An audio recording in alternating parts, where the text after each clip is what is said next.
You're listening to an Anazao Ministries podcast. Okay, so welcome everyone to the first What's New that we're doing on this brand new way of formatting everything. So we're getting a bit of the kinks out. We weren't able to start on time like we wanted to, but we're going to make this work. We're going to have a good time.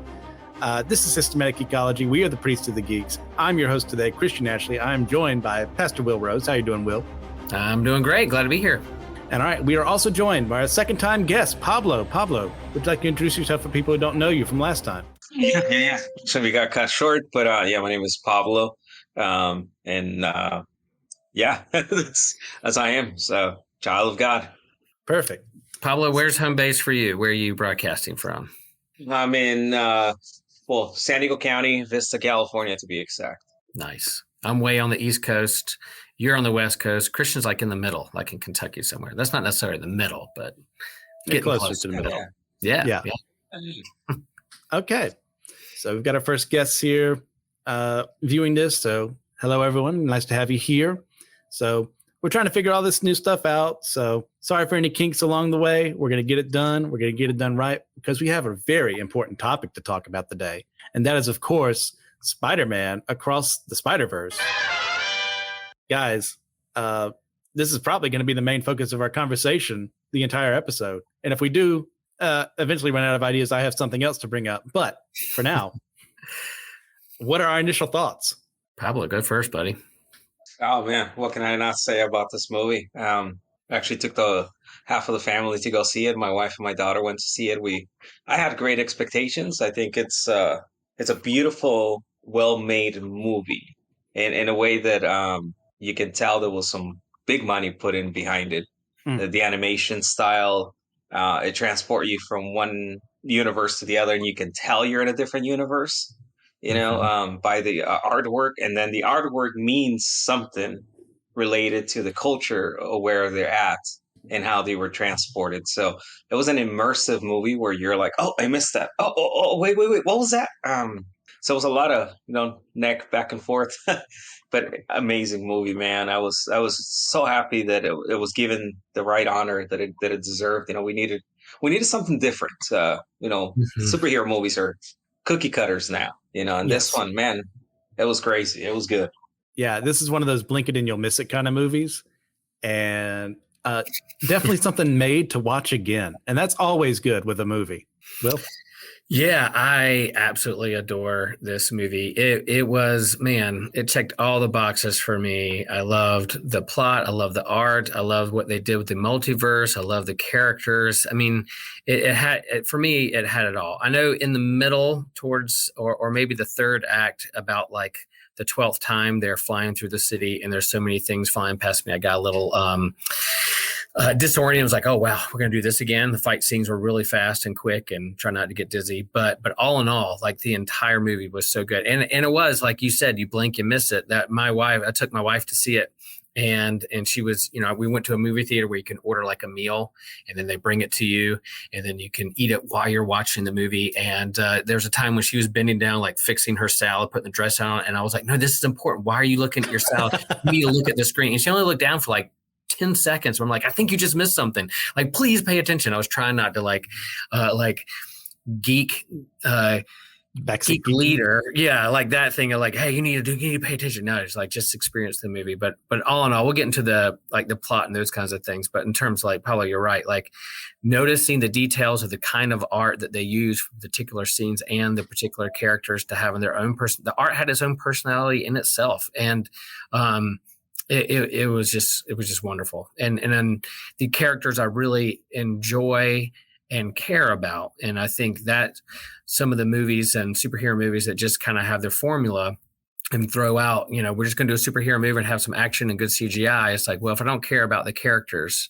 then I'm not going to be invested in it. But I care about the characters from the last movie, but this carried on just from the get-go. I was like, I really care about what happens to them and their families. And so I was locked in. Oh, yeah, absolutely. That you guys brought up the art and everything. Like they did that in the first movie to an extent, with Noir having, more of a black and white kind of, noir feel. And then you have Penny Parker having more of an anime inspired design. But like they went balls to the wall with this one.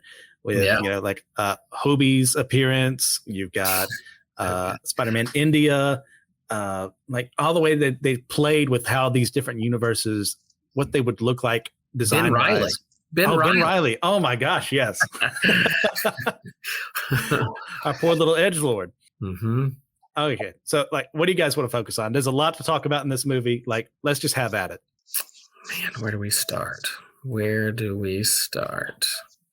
I think, for me, one of the things that captivated me was the plot of the story has the connotation of Spider-Man loses someone in every phase, and does that push Spider-Man?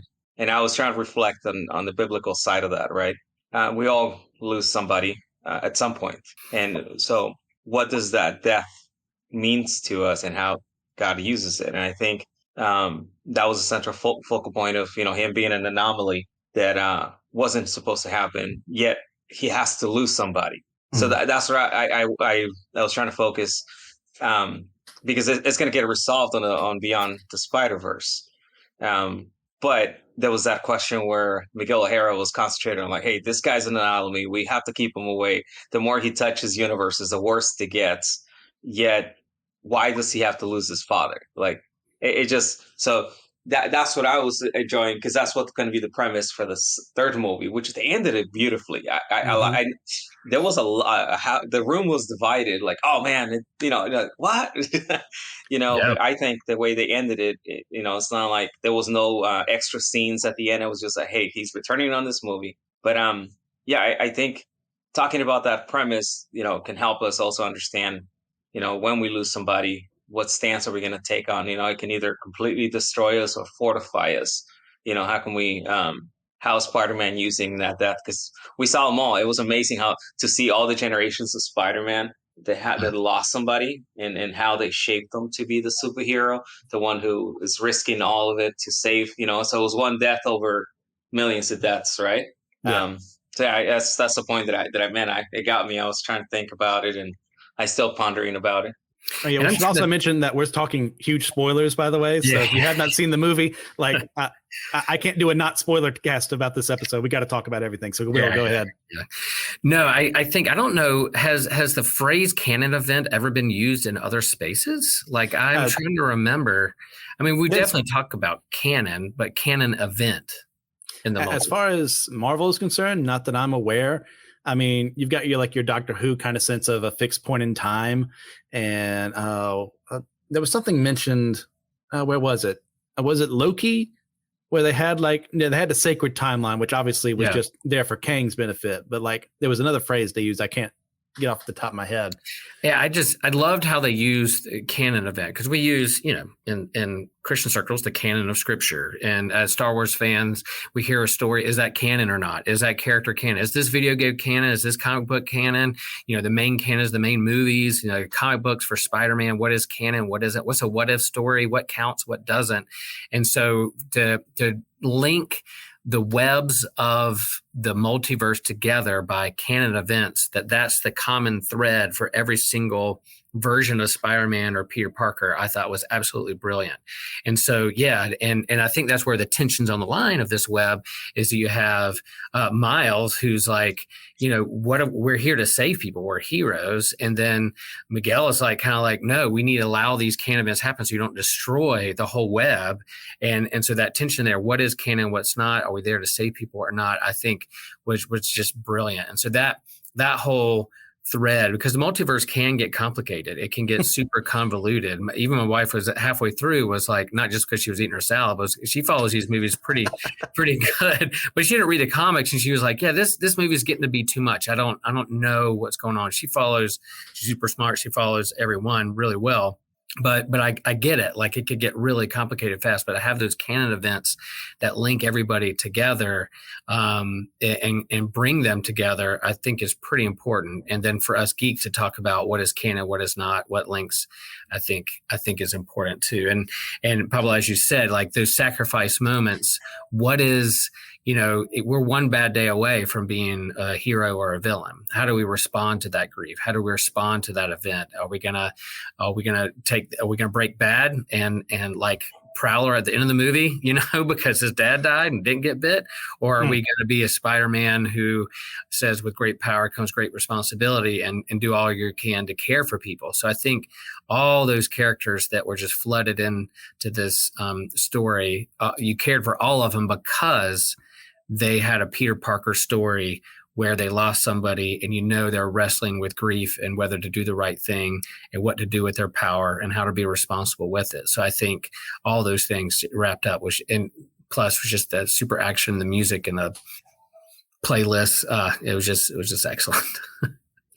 Well, that brings up a good point, though, is Miles is trying to defy this supposed fate in the movie to, save his dad. And, he's already lost his uncle figure, like, Peter lost Uncle Ben. But like, does it have to be a canon event, or is Miguel enforcing his own ideas on everyone else? Because there's a huge commonality between a lot of them. So naturally one would assume, oh, well, if it happened to me, it has to happen to you if it's happened to all these people. But is that true? Now, I think that's one of the things they're going to explore in the next film. Yeah, and I'll say it caught me off guard that it was to be continued. I thought it was going to be self-contained, and I try to stay away from spoilers on the internet, so I didn't dive too deep into it. So I was surprised at the end. It was getting pretty long. I'm like, man, how are they going to resolve this in like 10 minutes? But when they put the comic books on each page to kind of let you know what volume they're in with the cliffhangers, and to know that like the 5th issue of this comic book ended with that to be continued. I was like, it's right in line with the comic books if you're doing a comic book on the screen. But yeah, our theater that was filled with like little kids to older folks, like there was a couple like audible F-bombs dropped in the movie. I was like, whoa, there's kids around. I was like, hey, but it was like, that was the audible response to be continued. They didn't want it to end. They wanted to see what was going to happen. So we have to wait till March of 2024. I immediately got on my phone. I was like, when is the next movie? And they're like, you don't have to wait a whole year. It's less than a year. March 2024, they'll have the next volume, which I think is Into the Spider-Verse, Across the Spider-Verse, and the third one's going to be Beyond the Spider-Verse. Pablo? It was a Nexus event in Loki. Thank you. That's what they call them, Nexus events. So Nexus events are within the same timeline, that destroy the same timeline. Canon events, I think, it gets complicated as you as you get through it. But yeah, it was and I think there's a beauty behind it because there's a paradox that I observed because in order for Spot to be released, Miles was needed. Yeah. Right. Yeah. So that in itself is a canon event. So him going into the web, that other Earth form that they presented where Miguel O'Hara was the president, that needed to happen. So so to me it's like, man, that's where I love that they're going to explore this because there's always paradoxes in a lot of the movies that we see, like you said, like the Star Wars. I'm a big fan of Star Wars, and there's some events that you're like, wow, you went there, huh? Like, you didn't need it to go there. We didn't know it was fine the way it is. Leave some to the imagination, and I think that's how God works, right? God doesn't tell you the whole plan. He's like, all right, cool. Here's these little nuggets, and you can see, and based on my character, what's going to happen. So we get to live that out, and I think this movie's doing that for us, is allowing us to see what's going to happen. But I do believe that the event of Miles is not an anomaly; is a canon event that had to happen, including the enemy. But by the way, the enemy was amazing. Yeah. I've never been scared of a villain more than I've been scared of Spot. Because of the threat. And it's like, I'm going to destroy everything, It's like, wow, like not kill, destroy. Like that's, And he started out so goofy, yes. And then emerged by the end. He was like a Stranger Things monster ready to come after and destroy all of reality. So like the evolution of this, what they did with this villain from beginning to end was pretty remarkable because at the beginning, like he was funny, he was comic relief, he was no problem. Miles Morales is eating like a Hot Pocket while fighting him, but by the end it's like, oh, he's going to destroy everything. And I think it also plays around with that kind of multiverse, or is it fate or is there freedom? Is there both? Is there freedom to choose and alter the timeline? Are the choices that I make written in stone already and I have no choice in the matter whatsoever because it's just plan? Or do I have some free will that I can make a choice? And, when I moved to Chapel Hill, I had a choice to stay in Columbia or move to Chapel Hill. Was it fate that I was going to go to Chapel Hill? Yeah, maybe, yeah. Or was it like freedom to take a turn, and this is how the history was going to play out, and that kind of timeline. So I thinking about the multiverse, and maybe there is a Will out there in the multiverse who never grew up by the ocean, grew up in the mountains and grew up a snowboarder instead of a surfer. But there's still some canon events in terms of his family and the choices he makes and whether he's going to go to seminary or not. Those things, man, it just opened up that conversation when it comes to like the understanding or even philosophical reflection on the multiverse itself, if it is even there. But yeah, those are great questions. And I loved how this silly comic book movie that was like ADHD, like candy Josh film. As a Josh film, but still going into those deeper questions of family and friendship. So good. Well, you bring up canon events in our own life. Like, no, you go ahead, Pablo. We'll go my question after yours. No. It's fine. Go ahead. Yeah. My question is really silly. Okay. Now I really want to know, though. Now I want to know. So I have to say, yeah, now I do too. No, I was just looking for the Japan Spider-Man. I could not find him. Oh, with Spider-Man. Yeah, I don't know if I saw him in the background or not. Right. Yeah, it might be one of those things they don't have rights to.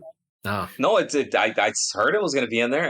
It is. So well, I know, like maybe I for sure, like the bombastic Bagman is in the movie, but they can't have the Fantastic Four logo on him. Yeah, because Sony versus what Marvel has right now. So they may have been able to write around trademarks that way. But yeah, I did not notice Spider-Man either. But the question I was going to ask is, you Will and Pablo, we've all kind of brought up those canon events. Like, well, what are those in our own lives?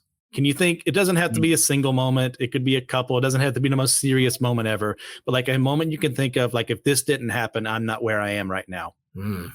And I can start if everyone needs time to think. Yeah, go for it. Go for it. That's a great question. I've brought it up before, I'm fairly certain. But when I was in middle school, I was big into cryptozoology. And for those who don't know what that is, that's the study of hidden animals. You got your Loch Ness monsters, Nessies, Mothman, so on and so forth. It just really fascinated me. And my dad took me in South Carolina to a cryptozoology convention where I met Dr. Loren Coleman, who was one of my heroes. He's written all these books on cryptozoology. He's gone into the field and research stuff. And he said, well, what do you want to pursue in this area? Because he saw that I had that I wanted to do more. And I said, I've always liked lake monsters and sea serpents more out of all the stuff, in cryptozoology. He says, well, maybe you should become a marine biologist. I was like, oh, that's a thing. Yeah, I can do that. So as time went on, I applied to go to UNC Wilmington, not only because they had a marine biology program, but they also had a really good creative writing program, because later on I discovered my love of writing. But I never would have looked at Wilmington without that moment in time, which is where I met Joshua, which is how we became friends, which is why he invited me on here eventually all these years later. So without that happening, I'm not here right now. Yeah, that's good. Is there a version of Christian that maybe went to a different university of creative writing, but still became a writer and or a different seminary because you're trying to figure that? I mean, there's another one too. Yeah. I think I've shared this on the show too before, is that I felt the call to go to seminary when I was in high school. What if I had said yes then instead of 16 years later? Yeah. I love the what if questions and alternate timelines. I do. So how about you two? Pablo, go for it. I'm still thinking. I got too many. I just don't know how deep you want to get into, how much time you got. Go for it, man. I mean, there's the moment of wrong choices and good choices that I have. I made some wrong choices that landed me in incarceration. And then in there, God showed me his love. And, I could have said no. I said no for 30-something years. And that day I was left no options. So I think that was my spider bite moment where, man, he dug deep. He definitely moves things. That was my first canon event, because there was a road where I could make a choice to just say, hey, you're not real. You don't exist. And then I fully committed. You're real. You exist. Nothing's going to prove otherwise. I was an atheist, agnostic. I had everything. I knew everything about, and then there's the event where I realize mentorship is vital in the life of a Christian brother and a Christian sister, of course. And so I made a choice in that moment to be held accountable and to be told. I gave permission to call me out wherever I was, whenever I was.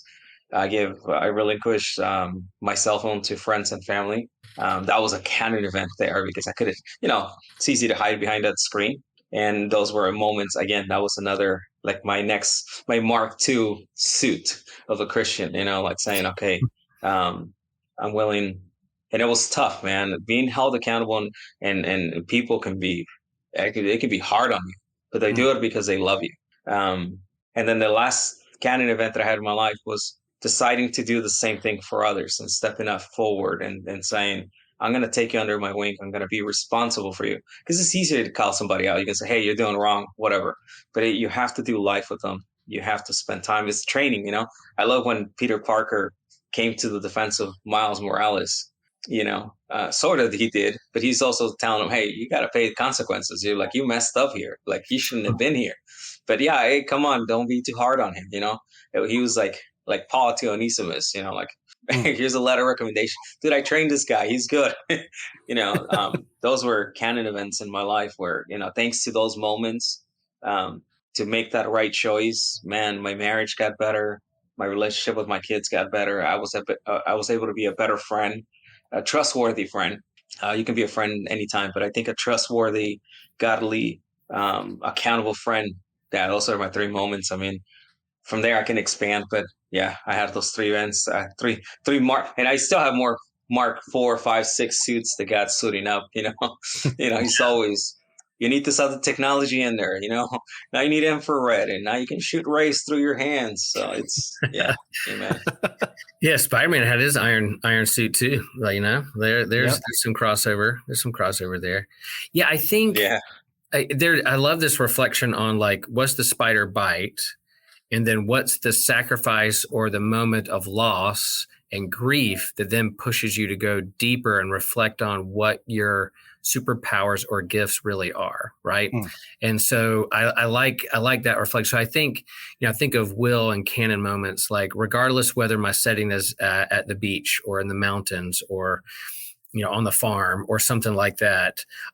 There's probably will moments, canon moments where there were events like later of high school, early college, whether it was a heartbreak or some medical issues that pushed me to reflect deeper on life and faith and what I really wanted out of it and whether to take it seriously or not. And then the formation of friends and community together, whether it's at a church camp or whether with buddies in campus ministry or lifelong friends that you kind of bond together and feed off each other and iron sharpens iron.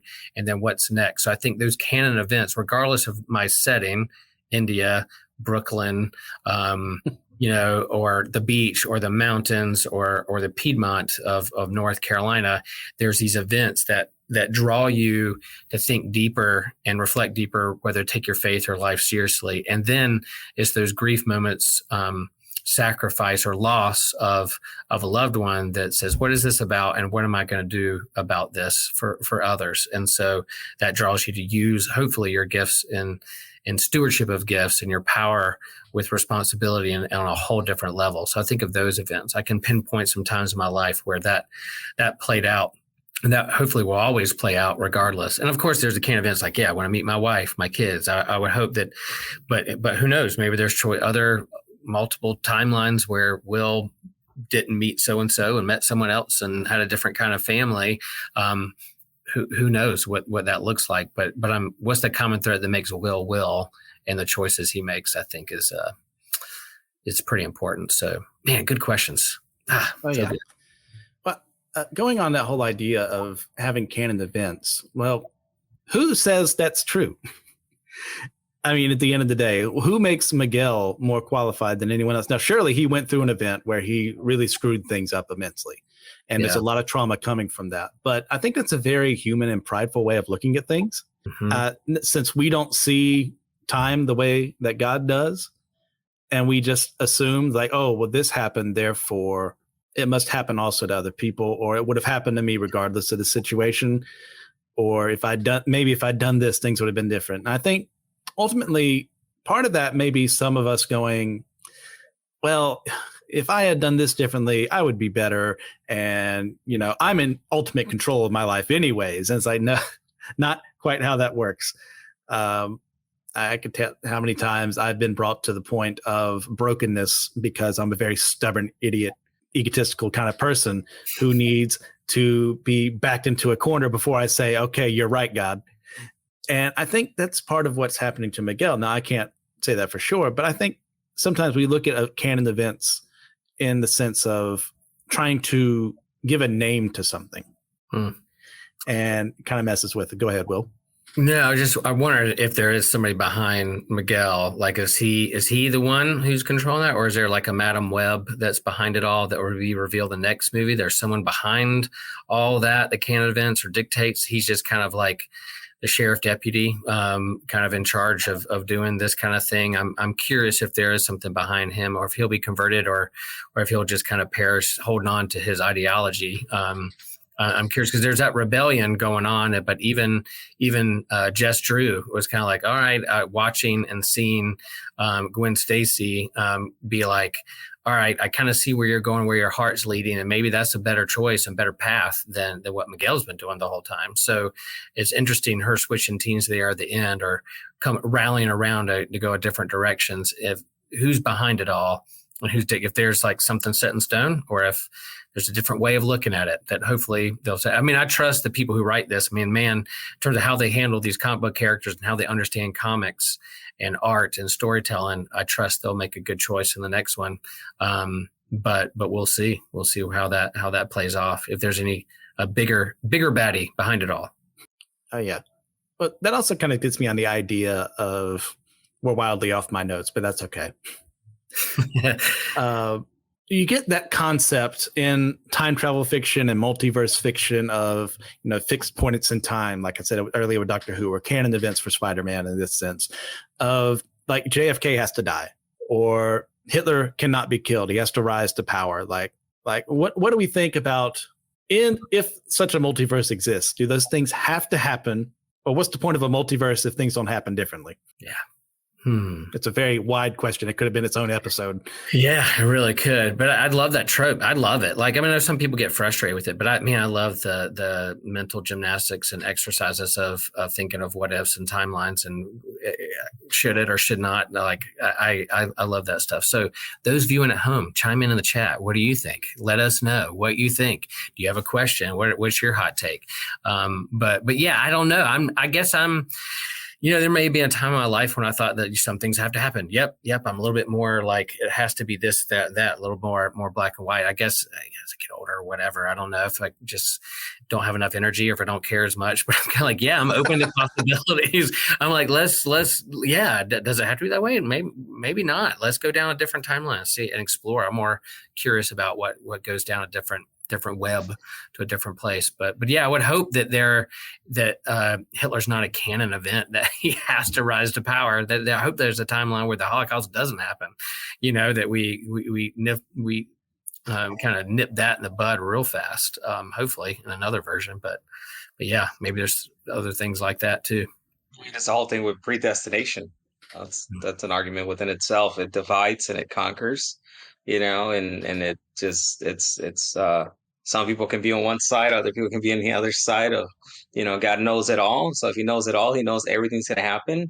So there is a plan that is unraveling and certain things need to happen. And there's also the idea of free will. He loves us so much. He loves us to give his free will.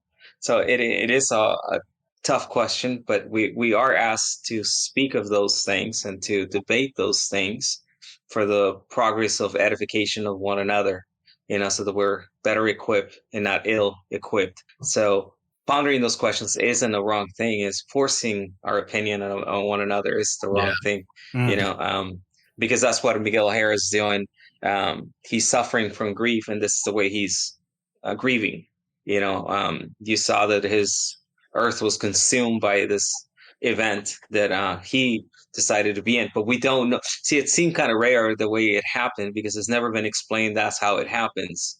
usually the person starts to perish, as we saw in the first movie when they were from another timeline and they didn't have the balance, just like also in Marvel. They use the bracelets to keep the GPS, what they call the DNA GPS or something like that, to keep them from aging. You know, that was one of the funniest things I've seen on one of the movies, is when Bring Ant-Man is different. Then he smells like someone urinated on his suit. I thought that was hilarious. But anyways, that's just me, because he's like, was it old me or was it was it younger me? Was it baby me? Was it older me? Both of them could have happened, you know, or could have happened at the same time, which we'll get into another discussion about the urinated suit. Good episode. Hey, save it. It's all yours.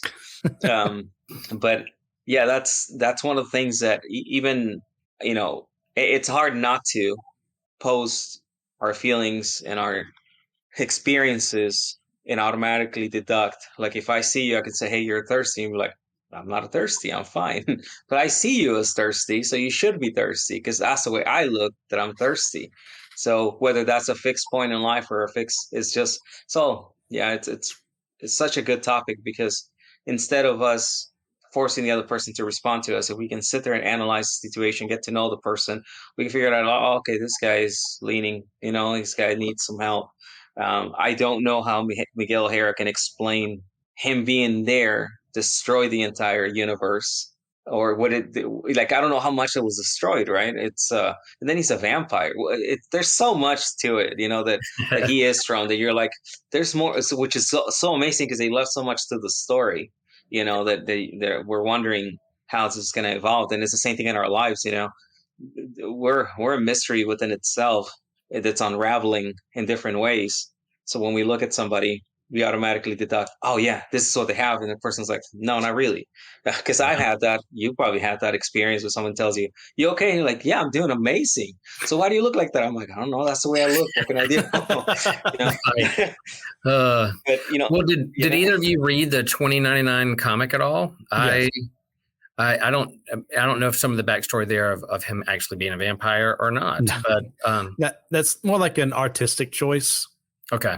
From what I can tell, he's not a vampire in the comics, unless they're doing something completely different for the movie, which would be interesting. Or like Spider, you know, they're all spiders. So yeah, it's like a spider with fangs or something like that.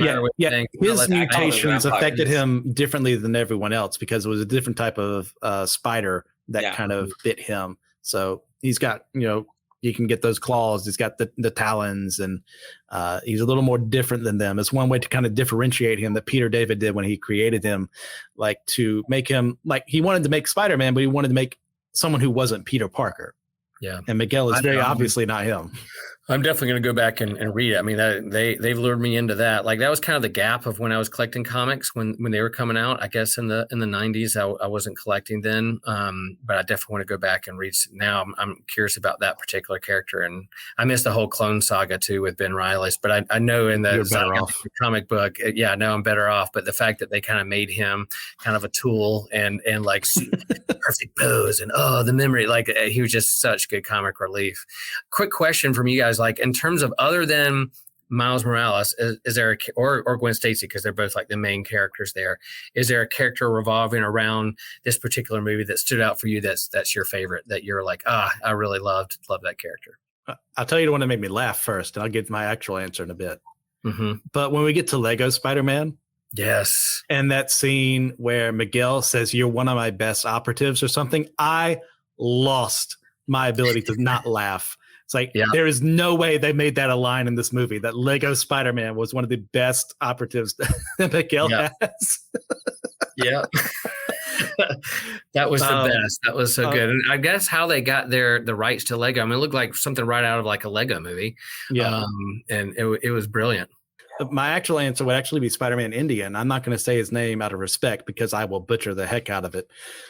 But I had read that comic before. I didn't really feel attached to him, but what they did with him in this movie to make him like, oh, he's very aware of his surroundings. He gets, you know, Gwen and Miles have a thing for each other within like 5 seconds of meeting them. He's got the quips. So he hasn't had that real tragedy to a great extent outside of his Uncle Ben figure. Mm-hmm. So he's like a very early Spider-Man of like, okay, figuring things out. I'm cocky. But then later on, if we are establishing canon events, it's probably going to get a little, not darker, but more mature like what Peter's gone through, Miles, so on and so forth. So I really appreciated what they did with Spider-Man India. Nice. Pablo, what you got? I think that for me, one of the coolest character was Spider-Man's baby. She was like, That was I up have there a on my daughter, list. and I was like, I yeah, love Mayday. there's this part where I think they're suiting up, and she puts down her little beanie. Yes. There's that moment of a proud father and daughter when you're like, all right, honey, we got to get this done together. There's no way out, or you got to suit up. Man, that's my daughter. If I say, hey, honey, we got to get this done, she's like, all right, dad. Let's suit up. I think that was one of the cutest characters. No words, just twice she shined, man. She pointed out the window and she's like, hey, look out, dad. Someone's there. Like she had her spider sense, you know. And then that part where she puts her hoodie, man, that was so cool, so cool. And then she pooped in a movie. That was hilarious. One of my best scenes is when he's like, all right, she pooped her pants. I gotta go, guys. That's me. I like always like, all right, guys, my family needs me. You guys have a great day. I'm gone. Someone pooped the pants of my family. I gotta go. Yeah. I had a respect for that because nowadays fathers are illustrated as these lazy guys. They're not want to take care of their kids. Mm-hmm. And here's Spider-Man taking his daughter to work. I take my daughter to the ministry with me. So I was that's why that part was really cool with me. When I saw it, I grabbed my daughter and I gave her a hug. I'm like, I love you, honey. Yeah. And it had like the Incredibles feel, kind of like the Incredibles and Baby Jack, like the whole thing of like the cute baby. It wasn't just cute sake, but it was powerful. Like I was never thought that like this baby's in danger because it has like spider powers and fly and going around. And one of my favorite characters is Spider Punk. Like he was so funny but good and cool and like, but also his little comments like, I don't believe in comedy, or like looking at the baby and going, such a nonconform, she's such an anarchist. I admire her, this baby who's doing what she was. Like he was looking up to Mayday is like, yeah, that's what I loved his style and what he was doing and all that stuff. And then Jess Drew, like when she literally rolled into the scene on the motorcycle and the powers and her talking, it's while pregnant. I was like, oh my gosh, this and how they handled her strength, but also motherhood and mentorship and a part of the team. So well done. It was so good. Wait, speaking of her, do you know what they're pseudo basing her off of outside of regular Jessica Drew, who obviously would be Caucasian in another reality, but this one is African-American? I think it's the same. Like Jessica Drew, definitely in the comics, as of recent, was pregnant and had a baby. Yes, and but so no. Do you know who she's based off of? No, that happened before Jessica Drew, when the Electric Company had crossovers with Spider-Man in the 70s. Mm-hmm. I don't remember her name for the life of me, but one of the cast members was African-American, and she became Spider-Woman. So this is pseudo based off of that. I was like, that is such a pull. Yeah. If you're doing every version of Spider-Man and you got Electric Company like stuff going on, I remember that as a kid. Heck yeah. The voice for Lego Spider-Man was Nick Novicki, who's a little person who is a comedian. And so he has a good stand-up, and he's been some other comedy crossover podcasts I've heard on. So it's great to hear him be like the voice of Lego Spider-Man, that whole scene, even if it was just like 30 seconds. It's brilliant. So we mentioned him earlier, but the Spot. How did we all feel about how he was portrayed? Like how were you introduced to him? Like me, I was introduced to him in the 90s cartoon, where he's kind of more like an anti-villain kind of sense, and he kind of redeems himself in the end. I've read the comics before where he first is introduced and later comic events. But man, did they boost him up for this film, and I love it because it's like that. When you actually think about a hero's powers or a villain's powers and what they could do with them under a competent writer, this is where we get. Mm-hmm. What are your thoughts? Yeah, I loved it. Like I loved his evolution of being a goofball and a joke and not really worried about to the end being the one that like is going to tear everything down. And that, that like his canon event is Spider-Man creating him. It's like, oh yeah, the spider created you. Well, you created me. It's like, what? So our choices and what we do affect others, even if we don't know about it. That even if we're not aware of some of the choices we make to other people, me even just going to the grocery store and making choices where I park is going to affect other people, and so whether I'm aware of it or not. So that whole storyline was great. And I thought it was great. Again, Jason Schwartzman, who's been in a bunch of movies and things, is the voice of Spy. I was like, I recognize that voice. and nailed it. It was fantastic. Pablo?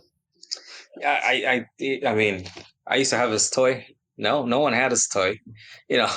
Marvel never spent any money on that character. I think it was just on a couple comic books. I feel like someone dropped an eraser and they're like, "Oh well, that's him, Spot." Yeah. But the insignificance of the significance, it's crazy. Like you said, clear choices make clear answers, and the way he shaped it, like you can almost go back and be like, all right, Miles, take this one serious. It's like not everything's a joke. You have this responsibility, and due to that jokeful way that he took things, it cost him to get angry and seek to be more powerful, to be noticed. And unfortunately, we create a lot of supervillains that way in the real world, and others are just born that way, which is hard to explain as well. We can go back to Hitler, like, yeah, we don't want another one, but we know how to deal with one. Like we hope to learn that way, and some have risen up to power. We're like, okay, we got to take this guy down. We know where it's gonna lead. But back to Spot, man, it was a goofy character that provided the right relief in the beginning. He does some things that they're just hilarious, like the bread coming out of his stomach. I think I was the only one laughing. To me, it had so much meaning.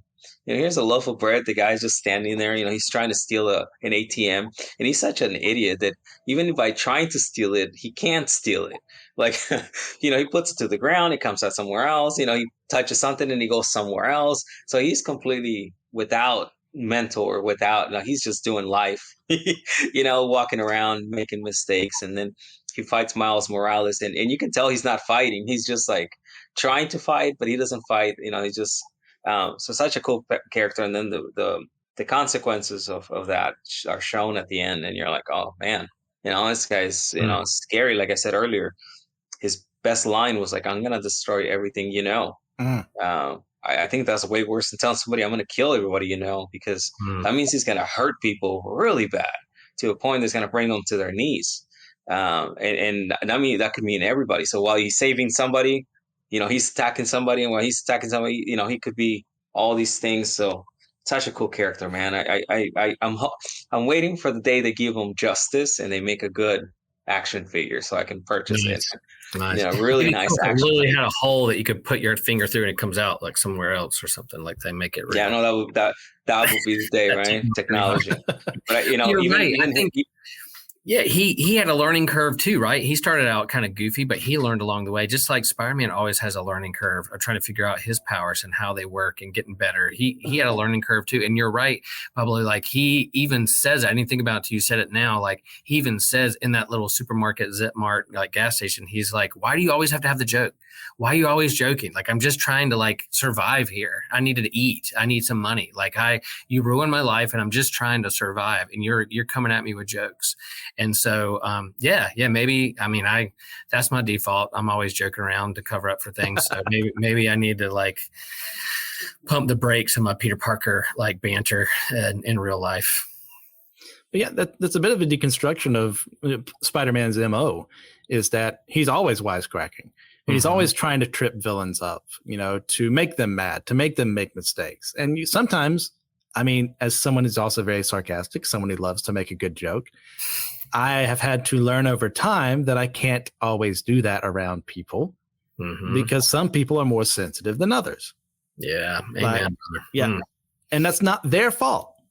Right. That they don't think I'm funny or they didn't understand the joke. That's not their fault. I need to write that down. It's not their fault that they don't think I'm funny.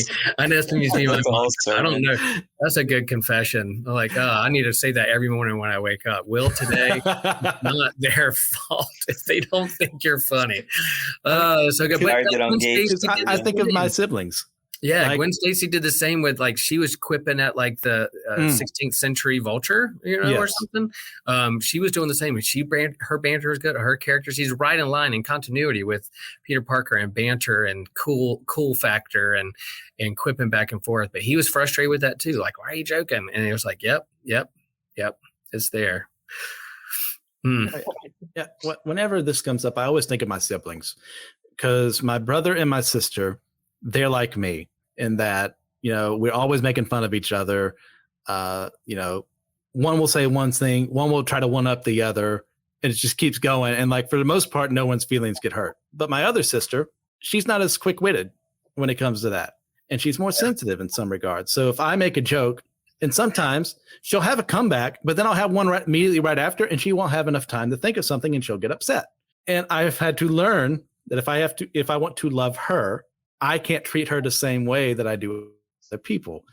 And I think that's one thing that Miles is trying to learn here in this film, is that, yeah, we love when Spider-Man quips.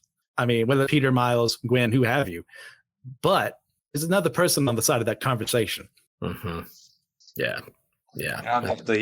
On the episode that we were doing previously with, we had some technical difficulties.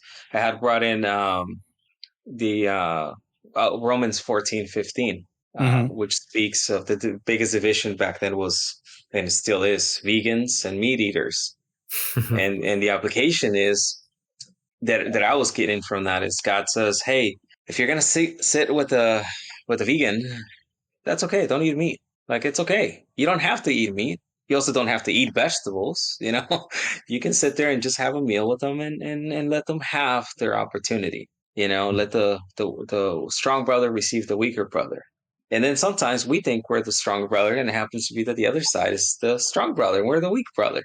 So I love this because, even with entertainment, there's a big section of the Christian community that's like, why are you watching that movie?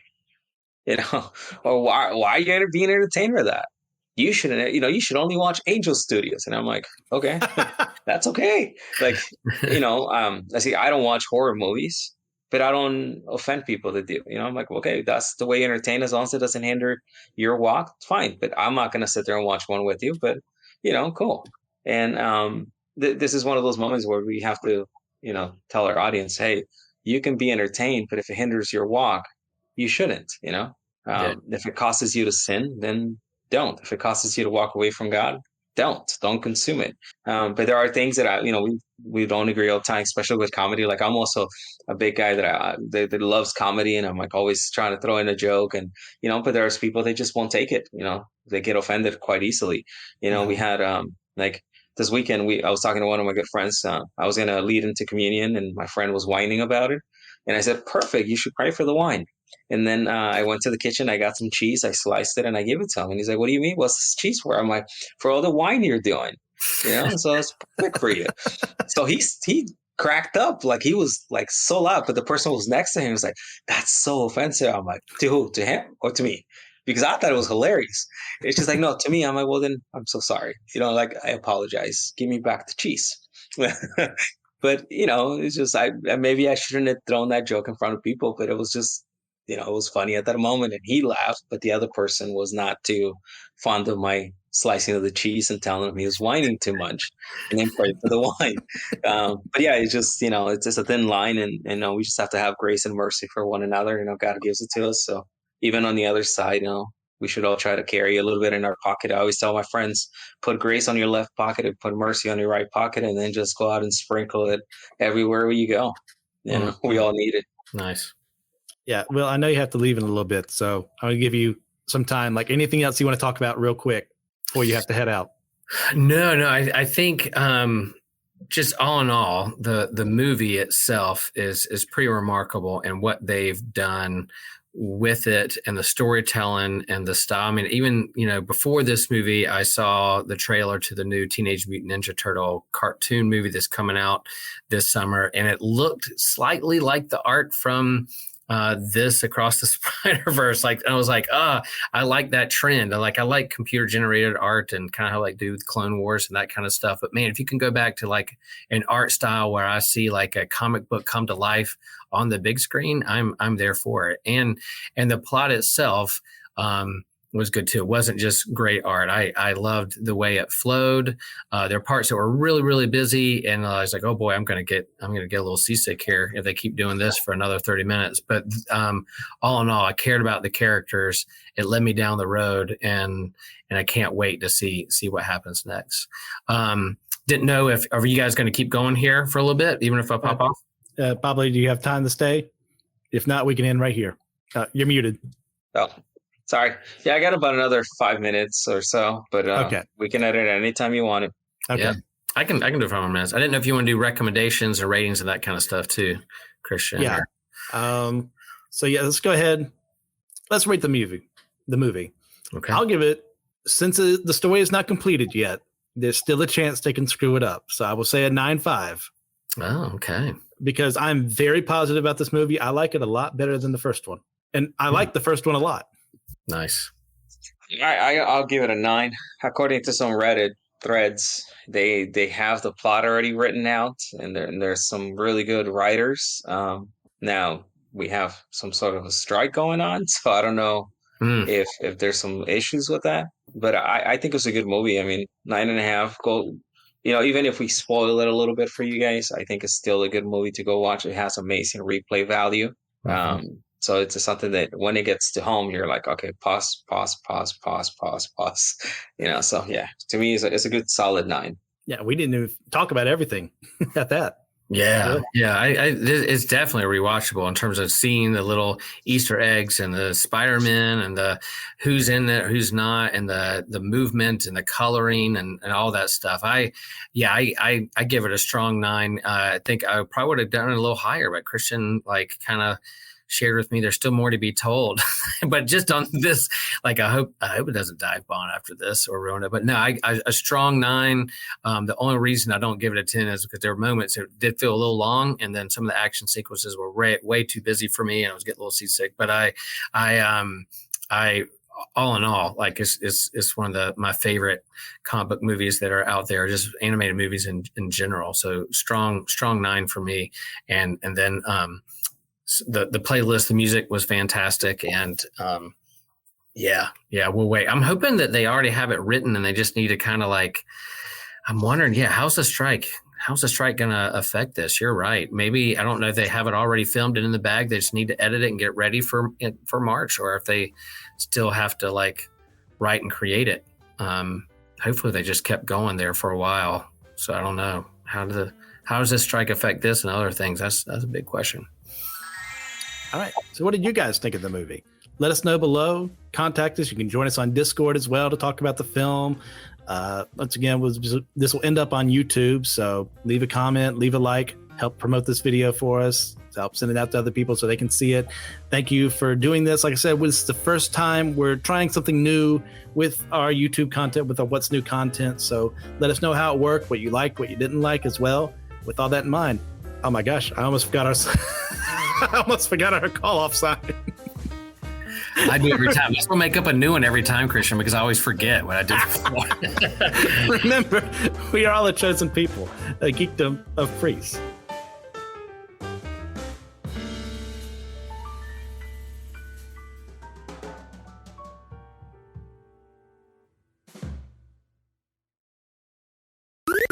This was an Anazao Ministries podcast. If you enjoyed this show and would like to learn more about our network, be sure to check out the Anazao Ministries podcast network.